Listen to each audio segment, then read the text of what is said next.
জন্মাষ্টমী তোড়জোড় আমাদের বাড়িতে প্রত্যেক বছরই খুব ভালোভাবেই করা হয়। তাই এবছরও সেটার অন্যথা একেবারেই হয়নি। আসলে কি, আমার মা একটা দোকান চালায়, আর সেটা হচ্ছে দশকর্মার দোকান। সেই দোকানে আমরা সবাই, মানে আমার বাবা, আমার ভাই আর আমরা তিনজন মিলেই লেবার দিয়ে হেল্প করার চেষ্টা করি। আর সেই দোকানে কিন্তু জন্মাষ্টমীর সময় একটু চাপ থাকেই, কিন্তু আমরা তিনজন হেল্প করি এবং আমার দিদা যেহেতু ঘরে থাকে, তাই এই রান্না বান্না করাগুলো কিন্তু আমাদের ক্ষেত্রে অনেকখানি সহজ হয়ে যায়। আমার পরীক্ষা ছিল এর, আর সেটা চলছিল 25 তারিখ পর্যন্ত, মানে ঠিক জন্মাষ্টমীর আগের দিন আমার কিন্তু পরীক্ষা শেষ হয়েছে। তার আগে কিন্তু আমি একেবারেও নিচে যেতে পারিনি, আর মায়ের সাথে সাথে একটুও হেল্প করতে পারিনি। যাই হোক, আমার পরীক্ষা শেষ হওয়ার পরেই কিন্তু আমি দোকানে বসেছিলাম, দোকানে কাস্টমার সামলাচ্ছিলাম, আর তারপরে এই তালের বড়াগুলো ভাজছিলাম। আর এইখানে তাল কোরানো কিন্তু সবথেকে মেন কাজ, জানো তো। সেই তাল কোরানোটা কিন্তু আমার বাবা করে রেখেছিল, তারপরে এই ব্যাটারটা আমার দিদা রেডি করে রেখেছিল, আর আমি কড়াইতে তেলও বসানো ছিল, শুধু বসে বসে ধৈর্য নিয়ে ভাজছিলাম, এটাই আর কি। হাতের সামনে আমি একটা জলের গামলা নিয়ে বসেছিলাম, যাতে এই তালটা দেওয়ার পরে আমি ভালো করে হাতটা মুছে নিতে পারি। আমি তালের বড়াটা করেছিলাম আর মালপোয়া কয়েকটাই ভেজেছিলাম। তারপরে রাত অনেক হয়ে গেছিলো বলে আমি এই দুটোই নিয়ে গেছিলাম ওপরে, মানে আমাদের ছাদে যেহেতু ঠাকুর করা আছে। আরে দাঁড়াও দাঁড়াও, তোমাদেরকেও ঠাকুরের মুখ দেখাবো। তো সেইখানে এগুলো নিয়ে চলে গেছিলাম। বাকি মালপোয়া কিন্তু বসে বসে আমার দিদাই ভাজছিল। জন্মাষ্টমীর পূর্ণতিথিতে আমাদের ঘরে তালের বড়া হয়েছিল, মালপোয়া হয়েছিল, লুচি হয়েছিল, সুজি হয়েছিল, পায়েস হয়েছিল। তবে সুজি, পায়েস আর হচ্ছে লুচিটা আমার দিদাই ভেজেছিল, আর মেখেছিল বোধহয় আমার মা। ঠিক রাত 12:30টার সময় আমরা কিন্তু গোপালকে সাজগোজ করানোর জন্য প্রথমে স্নান করিয়ে নিচ্ছিলাম। আর এইখানে অগরু দেওয়া হয়েছিল, দুধ দেওয়া হয়েছিল, ঘি দেওয়া হয়েছিল, মধু দেওয়া হয়েছিল। প্রথম দুটো গোপাল আমার মা স্নান করিয়েছে, আর তারপরের দুটো গোপাল কিন্তু আমি স্নান করিয়েছি। আর এই গোপালের গায়ে যতগুলো অঙ্গরাগ দেখছো, সবই কিন্তু আমি করেছি, আর তোমাদের সাথে কিছু ভিডিও শেয়ার করেছিলাম। परमात्मने प्रणत क्लेशनाशाय गोविंदाय नमो नमः। कृष्णाय वासुदेवाय हरे परमात्मने प्रणते क्लेशनाशाय गोविंदाय नमो नमः।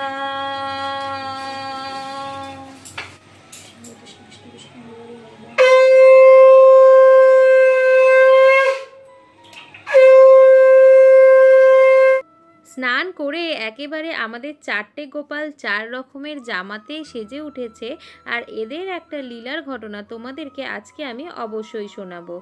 এই যে এই গোপালটা দেখছো, মানে এই যে কমলা জামা পরা গোপালটা, এটা কিন্তু আমাদের বাড়ির সর্বপ্রথম গোপাল, আর ও হচ্ছে সবথেকে বড় গোপাল।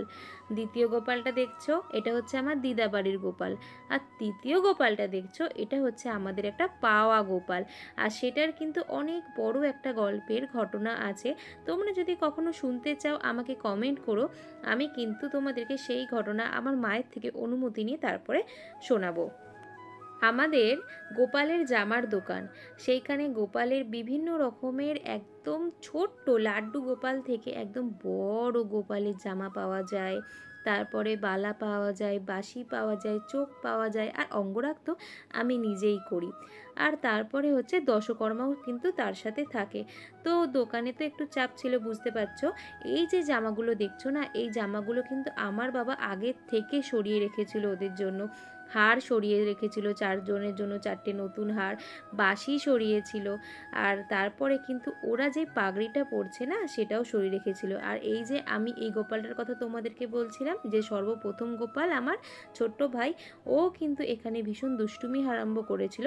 কারণ ওর হয়তো ওর হারটা না একেবারেই পছন্দ হয়নি, কারণ ওর গলার থেকে অনেক তো বড় হয়ে গেছে, তাই জন্য হয়তো ওর একদম পছন্দ হয়নি। তো আমি ওকে বলেছিলাম, তোকে আমি একটা নতুন হার দেবো। যাই হোক, ওকে এবার আমাকে একটা নতুন হার জলদি জলদি দিয়ে দিতে হবে।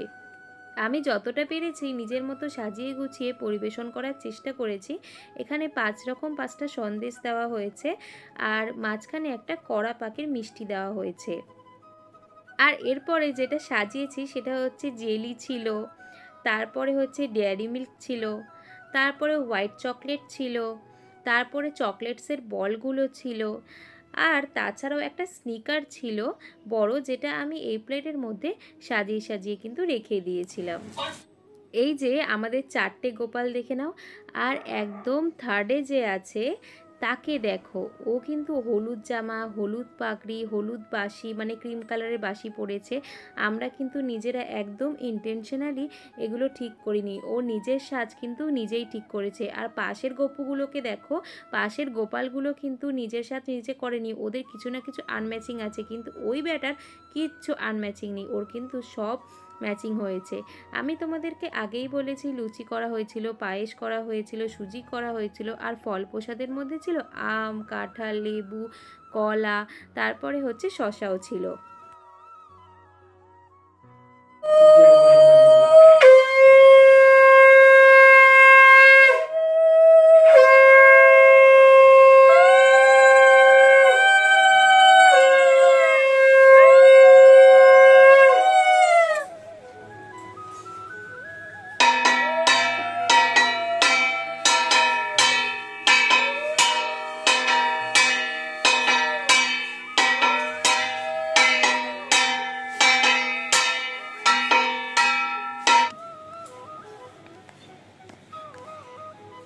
হরে কৃষ্ণ কৃষ্ণ কৃষ্ণ হরে হরে, হরে রাম রাম রাম হরে হরে, হরে কৃষ্ণ কৃষ্ণ কৃষ্ণ হরে হরে, হরে রাম রাম হরে হরে, হরে কৃষ্ণ কৃষ্ণ কৃষ্ণ হরে হরে, হরে রাম রাম রাম হরে হরে, রাধা রাধা রাধা রাধা রাধা রাধা রাধা রাধা রাধা রাধা রাধা রাধা। আমাদের ঘরের প্রত্যেক দিনের সকালে নিত্য পুজো কিন্তু আমার বাবাই করে, তাই দেখো আমার বাবা কিন্তু এসে এখানে ধুনোটা আগে দেখিয়ে নিচ্ছে। আর আমি এখানে প্রথমে ভোগগুলো সাজিয়ে সাজিয়ে রেখে দিচ্ছিলাম।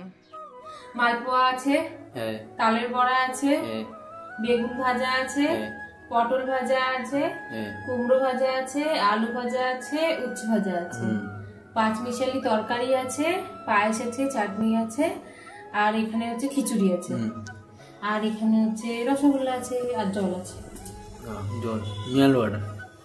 আর যে এই ভোগগুলো দেখছো, এগুলো কিন্তু আমরা জন্মাষ্টমীর পরের দিন গোপালকে ভোগটা দিয়েছিলাম। আমার দিদার খুব ভোগ দেওয়ার ইচ্ছা ছিল, তাই জন্য আমরা করে কিন্তু জন্মাষ্টমীর পরের দিন এই ভোগটা ঠাকুরকে দিয়েছিলাম।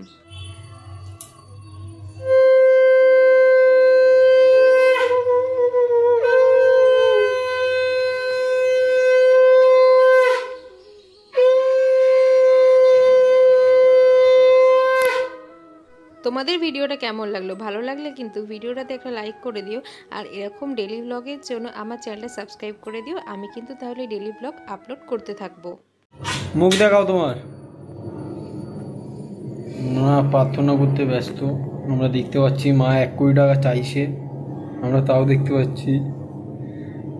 আমি পরে চাইব, মায়ের 1 কোটি টাকাটা আগে মোচো করতে।